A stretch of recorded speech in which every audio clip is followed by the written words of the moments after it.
নমস্কার, ঘড়ির কাঁটায় ঠিক রাত ৮টার। আপনি তো জেনেই গেছেন ৮টা মানির সময় ঠোঁট কাটার। আমি পিউ, আজ প্রত্যেক দিনের মতোই আপনার সঙ্গে। দশচক্রে ভগবান ভূত হয়, তাহলে পার্থ কোন ছাড়? আর পার্থকে ছেড়ে ঠোঁট কাটা কি দিয়ে শুরু করতে পারে? ফলে পার্থকে নিয়েই আমরা শুরু করছি এবং পার্থকে আজ ঝেড়ে ফেললো দল, ঝেড়ে ফেললো সরকার। মন্ত্রিত্ব থেকে ছেঁটে ফেলা হলো, শাস্তির খাড়া নামালো দলও, মহাসচিবের পদ থেকেও বিদায়। জাতীয় সহসভাপতি দেখাবো আপনাদের একটা একটা করে। প্রথমেই মহাসচিবের পদ থেকে বিদায়, তারপর জাতীয় সহসভাপতি, শৃঙ্খলা রক্ষা কমিটি থেকে অপসারিত পার্থ। দলের মুখপত্র জাগো বাংলার সম্পাদক ছিলেন পার্থ চট্টোপাধ্যায়, আর নেই। বিচারের অগ্নি পরীক্ষায় পাশ না হওয়া পর্যন্ত দল থেকে সাসপেন্ড। সূত্রের খবর, অর্পিতা দাবি করেছেন যত টাকা সোনা সব গচ্ছিত রাখতে দিয়েছিলেন তাকে এই পার্থ চট্টোপাধ্যায়। তিনি কিচ্ছু জানতেন না। পার্থই লোক পাঠিয়ে ওই টাকার প্যাকেটগুলো তার ফ্ল্যাটে মজুত করে ডাই করে দিয়ে চলে যেতেন। তিনি জানতেনই না প্যাকেটের ভিতর কি আছে, চোখেই দেখেননি। মানে দল, সরকার পার্থকে ছেড়ে দিল, ঝেড়ে ফেললো। এবার অর্পিতাও সঙ্গে নেই। পার্থ এখন ভীষণ একা, একেবারে একা। মন্ত্রিত্ব গেছে, দল গেছে। কদিন আগেও তো তিনি একটা হেভিওয়েট নাম। এখন আজ এই মুহূর্তে দাঁড়িয়ে তৃণমূল কংগ্রেসের সাধারণ একজন সদস্য ছাড়া পার্থ চট্টোপাধ্যায় আর কিচ্ছু নয়, একজন সাধারণ তৃণমূল কর্মী। সব গেছে তার। ফিরতে পারে একটাই শর্তে, যদি আইনের চোখে নিজেকে নির্দোষ প্রমাণ করতে পারেন পার্থ। এটা আজ জলের মতো স্পষ্ট করে দিয়েছেন অভিষেক। তাহলে প্রশ্ন তো একটাই, পার্থ চট্টোপাধ্যায়ের পলিটিক্যাল ক্যারিয়ারের এখানেই কি দ্য এন্ড? বিশেষজ্ঞরা মনে করছেন হ্যাঁ। তাদের উত্তর হ্যাঁ, পার্থ চট্টোপাধ্যায়ের রাজনৈতিক জীবনে সুপার এন্ড হলো আজ। আসলে যেতে পারি, কিন্তু কেন যাব? হয়তো শক্তি চট্টোপাধ্যায়ের কবিতার মতোই ভেবেছিলেন পার্থ চট্টোপাধ্যায়। ভেবেছিলেন গ্রেফতার হয়েছেন বটে, কিন্তু মন্ত্রীর তকমাটা রয়ে যাবে। গতকাল পার্থবাবুকে যখন সাংবাদিকরা প্রশ্ন করেন আপনি কি মন্ত্রিসভা থেকে ইস্তফা দেবেন, শটান পার্থ চট্টোপাধ্যায় কি উত্তর দিয়েছিলেন মনে আছে তো? কারণ কি, এটাই বলেছিলেন। কিন্তু অর্পিতার একের পর এক ফ্ল্যাট থেকে টাকা উদ্ধার সিরিজে যেভাবে মুখ পুড়ছে, তাতে দায়ে ঝেড়ে ফেলতে চাইছে দল। তাই দুবার চিন্তা করলেন না মুখ্যমন্ত্রীও, মন্ত্রিসভা থেকে সরিয়ে দিলেন। বলা ভালো, পার্থকে ছেঁটে ফেললেন মমতা। পার্থর হাতে থাকা 3 দপ্তরের দায়িত্ব সামলাবেন মুখ্যমন্ত্রী। যদি কেউ অন্যায় করে থাকে, বিচারে প্রমাণিত হয়, তার দায়িত্ব সে নিজে নেবে। ঘটনাটা আদৌ ঘটনা না রটনা না এটা তৈরি করা হয়েছে। দলের মন্ত্রী গ্রেফতার, বেশ রক্ষণাত্মক মুখ্যমন্ত্রী। পার্থ চট্টোপাধ্যায় কি আশার আলো দেখছিলেন? পার্থদা কি মন্ত্রিত্ব ছাড়বেন? গাড়ি ফেরত দিয়ে দিয়েছেন কালকে। পার্থদা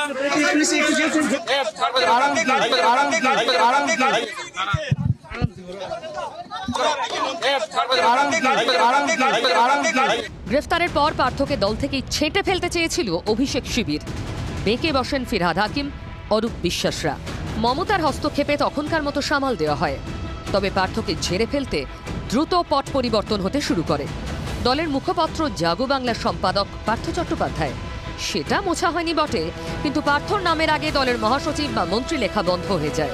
কি হতে চলেছে গতকালই তো বুঝিয়ে দেন কুণাল ঘোষ, যিনি অভিষেক ঘনিষ্ঠ বলে পরিচিত। তিনি যদি সমস্ত মন্ত্রীপদ রেখেও ইনফ্লুয়েন্সিয়াল শব্দটা অ্যাভয়েড করার কোনো কৌশল ভেবে থাকেন, সেটা তিনি বুঝবেন। কুণাল যা বোঝালেন হলো তাই। আজই সরকারি বিজ্ঞপ্তি জানিয়ে দিল মন্ত্রিসভা থেকে বিদায় পার্থর। আসলে চোর মুখ্যমন্ত্রী পার্থ চট্টোপাধ্যায়কে বলির পাঠা করা হলো। একা পার্থ চট্টোপাধ্যায় এই কাজ করতে পারে না। পার্থ চ্যাটার্জিকেও তাহলে প্রথম দিন যেদিন বেরোলো, যদি মরাল গ্রাউন্ডে হয়, যদি এথিক্যালি হয়, তাহলে তো যে দিন এটা বেরোলো সেদিন তাকে বার করে দেওয়া উচিত। মদন মিত্র, ফিরহাদ হাকিম, সুব্রত মুখোপাধ্যায়ের গ্রেফতারির পর তো আক্রমণাত্মক ছিলেন মুখ্যমন্ত্রী, নিজে নিজাম প্যালেসে ছুটে গিয়েছিলেন। পার্থ গ্রেফতারের পর অবশ্য রক্ষণাত্মক ছিলেন মমতা, কিন্তু উদ্ধার হওয়া কোটি কোটি টাকাই ডুবিয়ে দিল পার্থকে। জনমানসে বিরূপ প্রতিক্রিয়া বাড়ছিল, তাই শেষমেশ পার্থকে দরজা দেখালেন মুখ্যমন্ত্রী। গ্রেফতারের 6 দিন পর তাতেও প্রশ্ন উঠছে, পার্থর অগ্রস্ত যাত্রায় একটু দেরি হয়ে গেল নাকি? তৃণমূলের উঠতি নেতা দেবাংশু ভট্টাচার্যের পোস্ট, পুঁজে ভরা ফোঁড়া ফাটিয়ে দেওয়াই ভালো। কোথাও কারণ নাম বলেননি তিনি, কিন্তু টার্গেট যে পার্থ চট্টোপাধ্যায় তা কি আর বুঝতে অসুবিধা হয় বলুন? কিন্তু ফোঁড়ার মতো তো মুখ বেরোয়নি, মানে দল বা সরকারের পদ ছাড়ার কথা পার্থ তো নিজে বলেননি। তাহলে অপারেশন করে বাদ দিতে হয়, আর সেটাই করলেন অভিষেক বন্দ্যোপাধ্যায়। 4টের সময় পার্থকে মন্ত্রিত্ব থেকে সরানোর ঘোষণা, 6:15 ঘোষণা দল থেকে সাসপেন্ড করার। কোথাও হয়তো এত বড় ডিপার্টমেন্ট, এত ফাস্ট ডিপার্টমেন্ট, কোথায় কে কি করছে, দুর্নীতি হচ্ছে যে কোনো নিজের পকেটস্থ করা হলো। এরকম যদি কোনোদিন অভিযোগ আমার বিরুদ্ধে আসে আমি ছেড়ে দেবো। তারা জানে না আমি কত বড় চাকরি করতাম। কথাটা কিন্তু কাজে করলেন না। পার্থদা কি মন্ত্রিত্ব ছাড়বেন? গাড়ি ফেরত দিয়ে দিয়েছেন কালকে পার্থদা।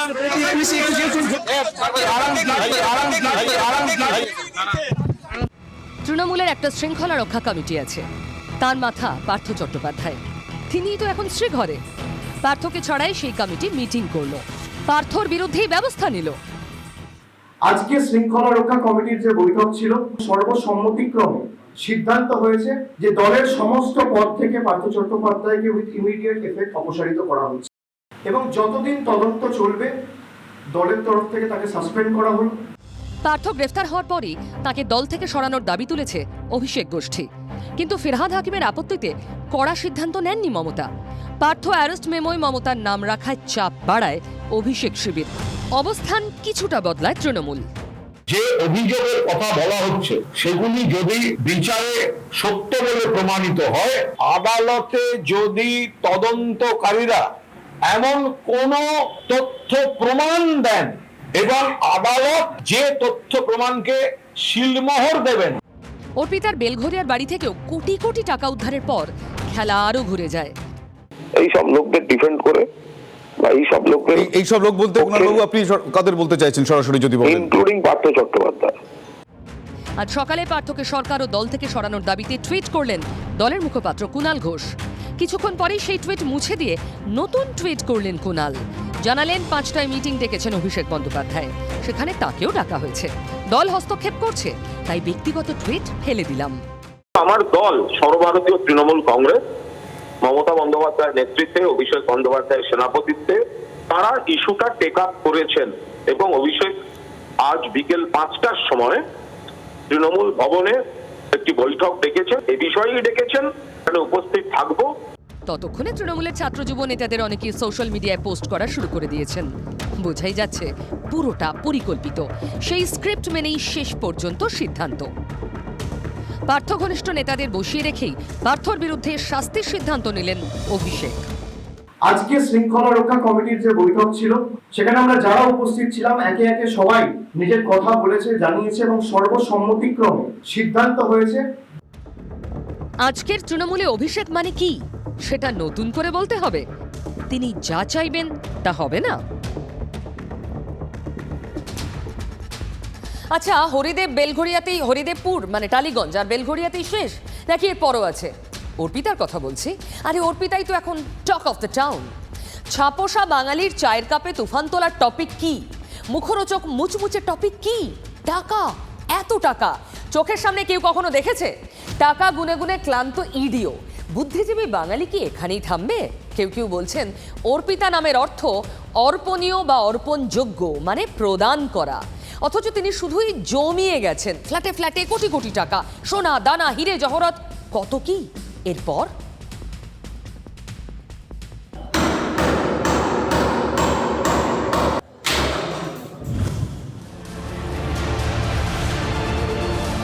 হরিদেবপুরকে টেক্কা দিল বেলঘরিয়া। আরে ডায়মন্ড সিটিতে 21 কোটি 90 লক্ষ আর ক্লাব টাউনে 27 কোটি 90 লক্ষ, মানে দক্ষিণকে 6 কোটি টাকায় হারিয়ে দিল উত্তর। 27 কোটি 90। বুধবার সকাল থেকেই ছিল ইডির মিশন বেলঘরিয়া। ক্লাব টাউনের ফ্ল্যাটে ঠিক কি উদ্ধার হলো? কি আবার বেডরুমের টাকা, বক্স খাটের টাকা, ট্রলিতে টাকা, মায় বাথরুমেও টাকা। অর্পিতার বেলঘরিয়ার ব্লক 5A ফ্ল্যাটের দরজা ভেঙে ঢুকে হতবাক ইডি। 1700 স্কোয়ার ফিটের ফ্ল্যাটে 3টে ঘর, তার মধ্যে 2টো ঘরকে ভেঙে একটি ঘর করা হয়েছে। সেই ঘরে ট্রলি ব্যাগে ভরা ছিল কোটি কোটি টাকা। 18 কোটি মিলেছে 2000 টাকার নোটে, বাকি টাকা ছিল 500 আর 100 টাকার নোটে। নগদে যার মূল্য 27 কোটি 90 লক্ষ টাকা। শুধু কি টাকা? মডিউলার ফ্ল্যাটের ক্যাবিনেটের ঝাঁপি খুলতেই থরে থরে সোনা। তল্লাশিতে মিলেছে 3টে সোনার বাট, প্রতিটির ওজন 1 কেজি করে, 7টি সোনার রিসলেট, প্রতিটি 500 গ্রামের, ঠাকুরের সোনার মূর্তি, গলার হার, হাতির চূড়, 2টি সোনার ঘড়ি, 2টি মোটা সোনার কাঁকন, বেশ কয়েকটি বড় ছোট কানের দুল, হিরে বসানো সোনার আংটি যাতে পি নাম খোদাই করা। মিলেছে সোনার তৈরি একটি পেনও। সব মিলিয়ে উদ্ধার হওয়া সোনার ওজন প্রায় 6 কেজি। উদ্ধার হয়েছে বেশ কয়েকটি এফডি, জমি ও ফ্ল্যাটের দলিলও।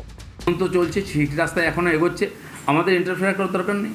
যারা দোষ দিচ্ছিলেন সিবিডিআইকে, তারাও চুপ হয়ে গেছেন, তারা বুঝতে পেরেছেন যে এখন আর উপায় নেই, কোমরের কাপড় থাকবে না। ছবি দেখা যাচ্ছে তা গভীর উদ্বেগের এবং একই সঙ্গে মাথা হেঁট করে দেওয়ার মতো।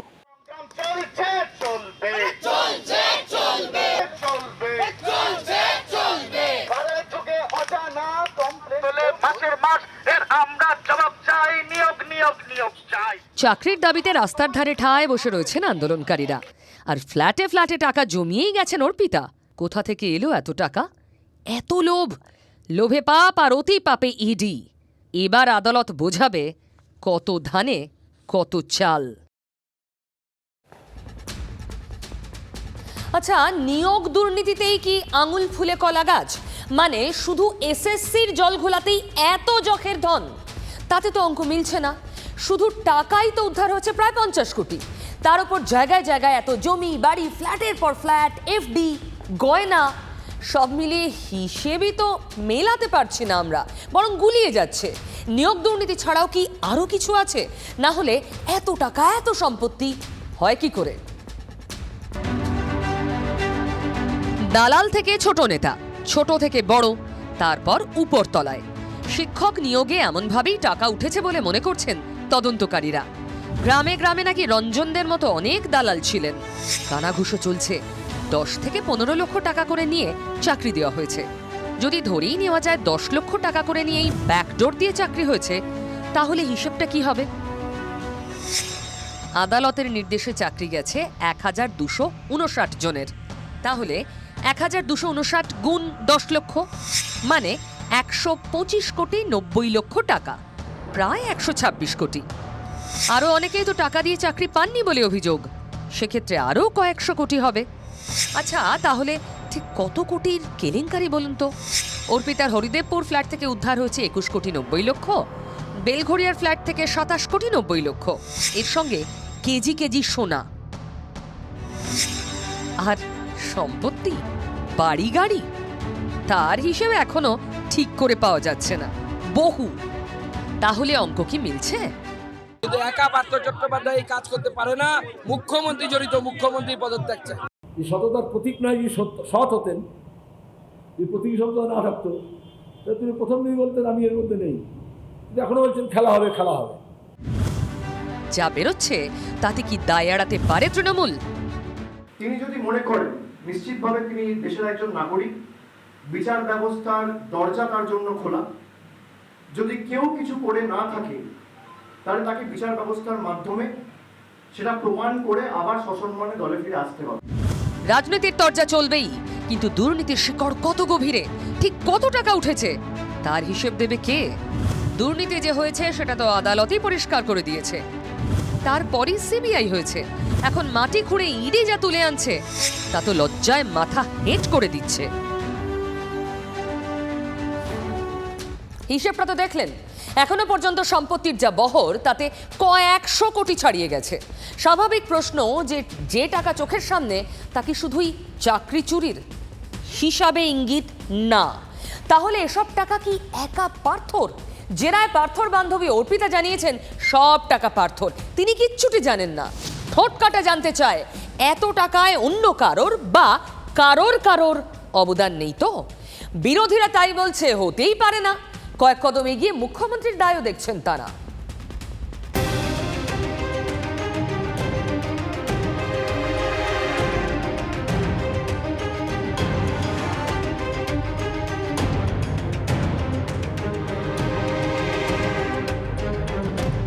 তো আমার মনে হয় না কি এত টাকা এই দুজনের হতে পারে। They both were the custodian of this loot. অনেকের টাকা ওরা কাস্টোডিয়ান হয়ে সামলাত। চাকরির সিন্ডিকেটটা মমতা ব্যানার্জি পার্থ চ্যাটার্জিকে দিয়ে তারা চালাতেন। অনন্ত অধিকারী যখন তার ছেলের চাকরি চাইতে গেছে বলেছে অনন্তদা আমাকে না দিয়ে পার্থদাকে দিয়ে দেন, পার্থদাকে আমি বলে দেবো। অর্থাৎ এই অপা সিন্ডিকেট, পিসি ভাইপোর সিন্ডিকেট, এটা সবাই জানে। আমার রিকোয়েস্ট স্যার আর ম্যাডাম দুজনকেই কি নিজেরা এত কষ্ট পাবেন না, সত্যি কথা বলে দিন। হিন্দি में कहावत है ना, हम तो डूबे हैं तुझे भी लेके डूबेंगे सब। টাকার স্তূপ থেকে জ্বলে উঠছে রাজনীতির আগুন।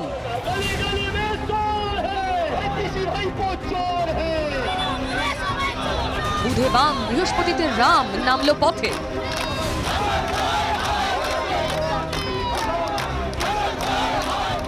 এতে সবাই যুক্ত। এখন ওরা বাঁচবার জন্য হয়তো ভাবছে পার্থকে বলি দিলাম, পার্থকে বলিদান করে লাভ কি? পার্থ এই সম্পত্তি উদ্ধার করেছে এবং মমতার ঘোষিত নীতি অনুযায়ী 75-25 যদি হয়ে থাকে। পার্থ চট্টোপাধ্যায়কে বলির পাঠা করা হলো। একা পার্থ চট্টোপাধ্যায় এই কাজ করতে পারে না। মুখ্যমন্ত্রী জড়িত, মুখ্যমন্ত্রী পদত্যাগ চাই। উনি সব জানতেন, উনি জানতেন না এমন কিছু হয় না। আসলে চোর মুখ্যমন্ত্রী। মুখ্যমন্ত্রী কিন্তু ইতিমধ্যেই বুঝিয়ে দিয়েছেন দায় শুধু পার্থর। যে অন্যায় করেছে তার বিরুদ্ধে আপনি যা পারেন করুন, আমার কোনো যায় আসে না, কিন্তু আমার গায়ে ছোঁয়ার চেষ্টা করবেন না। I know how to fight it out, I know how to bold it out. যে টাকার উৎস কি এটা সামনে আসুক এবং যারা এই দুর্নীতির সাথে যুক্ত তাদের কঠোর থেকে কঠোরতম শাস্তি আমরা দাবি করছি। রাজনীতির টক্কর চলবেই। পাবলিকের ভরসা তো সেই হাইকোর্ট, সিবিআই, ইডি আর TV9 বাংলা। কোটি কোটি টাকা একদিকে, অন্যদিকে কোটি কোটি দুর্নীতি। এটাই এখন সারসত্য রাজ্যে শিক্ষক নিয়োগের ক্ষেত্রে। দুয়েরই শেষ যেন আর নেই, হচ্ছেই না। নিয়ম ভেঙে নিয়োগের অভিযোগ উঠল আবার। ঠিক শুনছেন, আবার।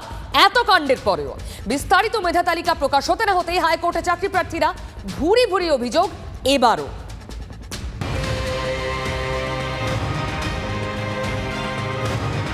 শিক্ষক নিয়োগ, এই দুটি শব্দই রাজ্য কাঁপিয়ে দিল। নিয়োগে দুর্নীতির অভিযোগ নিয়ে আরটিআই, সেখান থেকে হাইকোর্টে মামলা, সেখান থেকে সিবিআই, ইডি তদন্ত। আর জল এখন এত দূর গড়িয়েছে যে থেকে থেকে কোটি কোটি নগদ পাওয়া যাচ্ছে আনাচে কানাচে। ইতিমধ্যে প্রাক্তন শিক্ষামন্ত্রী ও তার ঘনিষ্ঠের হাতে হাতকড়া পড়েছে। তবে তাতেও রক্ষে নেই। বিস্তারিত মেধা তালিকা প্রকাশ হতেই দুর্নীতির অভিযোগ নিয়ে আবার হাইকোর্টে হাজির চাকরি প্রার্থীরা। অভিযোগ কি এবার? অভিযোগ, এসএসসির নবম দশম শ্রেণীর শিক্ষক নিয়োগে নিয়ম মানা হয়নি, সংরক্ষণের নিয়ম মানা হয়নি। মেধা তালিকায় নাম না থাকা সত্ত্বেও অনেকে চাকরি পেয়েছেন। মেধা তালিকার নিচের দিকে থাকা বেশ কিছু নাম হঠাৎ ওপরে উঠে এসেছে বলে অভিযোগ। গত 12ই জুন নবম দশমের শিক্ষক নিয়োগের বিস্তারিত মেধা তালিকা প্রকাশ করতে নির্দেশ দিয়েছিল কলকাতা হাইকোর্ট। সেই মতো 14ই জুলাই নম্বর সহ তা প্রকাশ করে এসএসসি। সেই তালিকা নিয়ে ফের বিস্ফোরক অভিযোগ। এদিন বিচারপতি অভিজিৎ গঙ্গোপাধ্যায় মামলার অনুমতি দিয়ে দেন। শুক্রবারই শুনানির সম্ভাবনা। সেক্ষেত্রে রাজ্য সরকারের অস্বস্তি আরও বাড়বে বই কমবে না, তা কার্যত বলাই যায়। এসএসসি, টেট সব ক্ষেত্রেই নিয়োগ দুর্নীতির অভিযোগ। একের পর এক মামলা, তদন্ত, গ্রেফতারি, টাকা, সোনা, হিরে, জহরত সব মিলিয়ে একাকার। শেষ কোথায় গিয়ে কেউ জানে না। তবে এটুকু জানা গেছে, ধাক্কা খেতে খেতে ক্লান্ত ঠিকই, তবুও এরা অবিচল। এরা জানে লড়তে হবে, পথে হোক বা আদালতে। অভিষেক, অভিষেক, অভিষেক, সব জায়গায় এখন একটাই নাম, অভিষেক বন্দ্যোপাধ্যায়। কাল বসবেন আন্দোলনরত এসএসসি পরীক্ষার্থীদের সঙ্গে। ধর্নার 501 নম্বর দিনে আন্দোলনকারীদের কাছে অভিষেকের ফোন এলো। তারপর দেখুন। অভিষেক বাবু বললেন যে আমাদের সঙ্গে উনি আলোচনায় বসতে চাইলেন, কালকে উনি একটা আলোচনায় বসবেন। এই দফায় ধর্না 500 দিনের, কিন্তু আন্দোলন চলছে বছর কয়েক ধরে। 2019-এর 28শে মার্চ আন্দোলনকারীদের কাছে গিয়েছিলেন মুখ্যমন্ত্রী নিজে। সমস্যা মেটেনি। গত 3রা মে ঈদের দিন আন্দোলনকারীদের সঙ্গে ফোনে কথা বলেন মমতা। ঈদের দিন মুখ্যমন্ত্রী স্বয়ং আমাদের ফোনের মাধ্যমে বলেছেন যে আমি ওয়ে আউট বার করছি। তারপর পার্থ চট্টোপাধ্যায়ের গ্রেফতার। তার বান্ধবী অর্পিতার 2টো ফ্ল্যাট থেকে কোটি কোটি টাকা উদ্ধার। 28 জুলাই ফোন এলো অভিষেকের। কেউ কেউ প্রশ্ন তুলছেন, যে সমস্যা মুখ্যমন্ত্রীর হস্তক্ষেপেও মেটেনি, তাতে কেন নাক গলাচ্ছেন অভিষেক? তিনি তো মন্ত্রী নন। অভিষেকের হস্তক্ষেপে সমস্যা মিটলে তো ভালো, তাতে কি বার্তা যাবে সেসব রাজনীতির লোকেদের ব্যাপার। তৃণমূলে অভিষেক কত নম্বর নেতা, তাতে পাবলিকের কি? সময় হাতে একদম নেই, তাই আজ এ পর্যন্ত। আবার ফিরে আসবে ছোটকাটে আগামীকাল রাত 8টায়। সঙ্গে থাকুন TV9 বাংলা।